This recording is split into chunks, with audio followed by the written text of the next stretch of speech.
Welcome to the Rare History Channel. Top 11 Unbelievable Facts about Alfred Hitchcock. The shower scene in Psycho. The biplane chase in North by Northwest. The gas station attack in The Birds.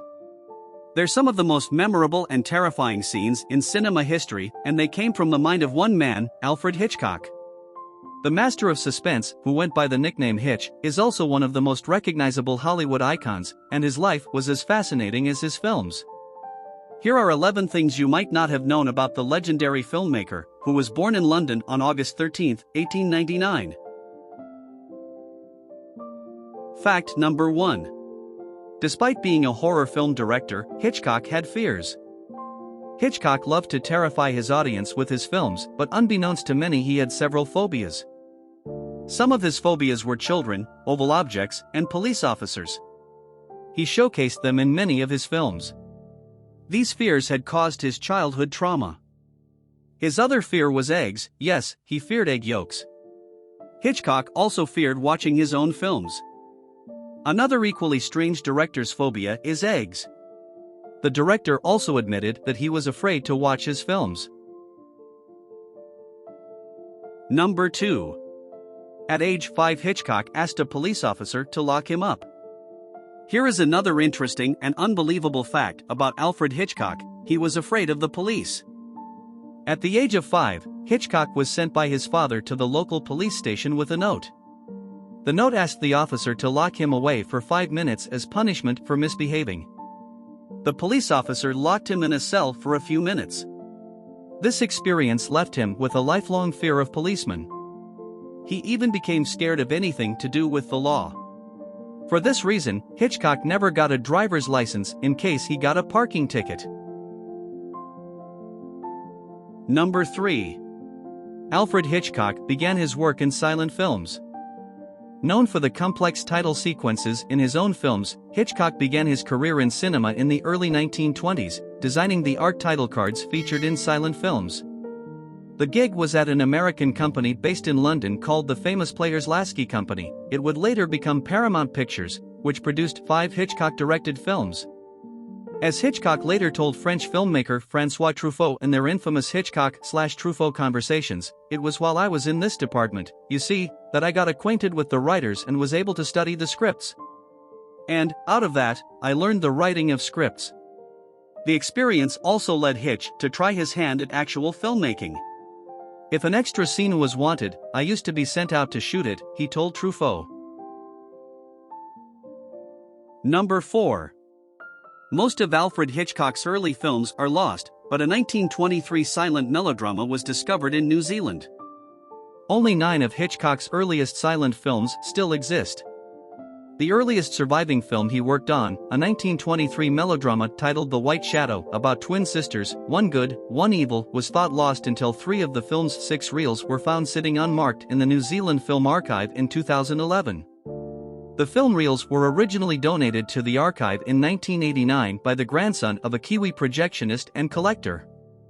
While the film was technically directed by leading 1920s filmmaker Graham Cutts, the 24-year-old Hitchcock served as the film's screenwriter, assistant director, and art director. Number 5. Alfred Hitchcock was as successful in front of the camera on the small screen as he was behind the camera on the big screen. By 1965, Hitchcock was a household name. That was the same year his long-running anthology TV series, Alfred Hitchcock Presents, which began in 1955 and was later renamed The Alfred Hitchcock Hour after episode lengths were stretched from 25 to 50-minute runtimes, came to an end. The series was known for its title sequence featuring a caricature of Hitchcock's distinctive profile, which was replaced by Hitchcock himself in silhouette. But Hitchcock also appeared after the title sequence to introduce each new story. At least 2 versions of the opening were shot for every episode. An American opening specifically poked fun at the show's network advertisers, while Hitchcock usually used the European opening to poke fun at American audiences in general. Number 6. Alfred Hitchcock literally wrote the encyclopedia entry on how to make movies. The filmmaker would write, at least part of, the book on the medium that made him famous. Hitchcock personally contributed to writing a portion of the motion pictures, film production entry in the 14th edition of the Encyclopedia Britannica, giving typically cheeky first-hand insight into the fundamentals and technical aspects of filmmaking. Number 7. Alfred Hitchcock scrapped his own documentary about the Holocaust. Hitch's films flirted with mentioning the escalating tensions in Europe that would spark World War II, like in the shocking plane crash climax of 1940's Foreign Correspondent. But the film Hitchcock collaborated on about the explicit horrors of the war would go unseen for decades. Memory of the Camps, a 1945 documentary filmed by crews who accompanied the Allied armies that liberated those in the Nazi death camps at the end of the war, was stored in a vault in the Imperial War Museum in London until 1985. Originally commissioned by the British Ministry of Information and the American Office of War Information, Hitchcock served as a treatment advisor at the behest of his friend Sidney Bernstein, who is the credited director of the film. But the final film was scrapped because it was deemed counterproductive to German post-war reconstruction. Number 8. Alfred Hitchcock didn't want you to see 5 of his famous films for decades. Vertigo may have topped many best of movie polls, but for over 20 years, between 1961 and 1983, it and 4 other Hitchcock classics were almost virtually impossible to see. It turns out it was Hitchcock's fault that Vertigo, Rear Window, Rope, The Trouble with Harry, and The Man Who Knew Too Much were purposefully unavailable to the general public.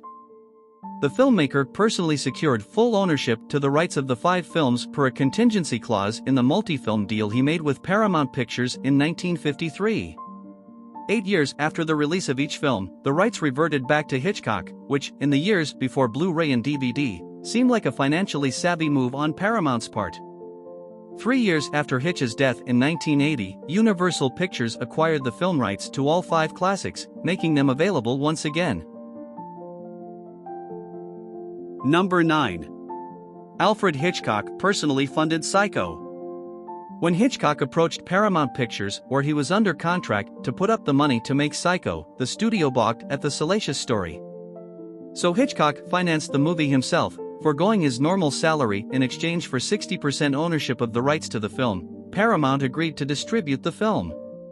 To cut costs even more, the filmmaker enlisted his relatively cheaper Alfred Hitchcock Presents TV crew and shot the film on less pricey black and white film. Hitch's gamble worked. He reportedly personally earned $6 million from Psycho, about $50 million in today's dollars. Number 10. Alfred Hitchcock loved movies that were not Hitchcockian. The filmmaker had a habit of screening films in his studio lot office every Wednesday, and his daughter Patricia revealed that one of his favorite films, and, in fact, the last movie he personally screened before his death, was the 1977 Burt Reynolds movie Smokey and the Bandit. Number 11. Alfred Hitchcock never won a competitive Oscar. Hitchcock is in the bittersweet class of venerable filmmakers like Stanley Kubrick, Orson Welles, Charlie Chaplin, Ingmar Bergman, and more who never received their industry's highest honor as Best Director. Hitchcock did get Oscar nominations for directing Rebecca, which took home Best Picture, Lifeboat, Spellbound, Rear Window, and Psycho. But he personally went home empty-handed every time. When the Academy finally honored him with the Irving G. Thalberg Memorial Award in 1967, his long-time coming speech was only 5 words long: "Thank you, very much indeed."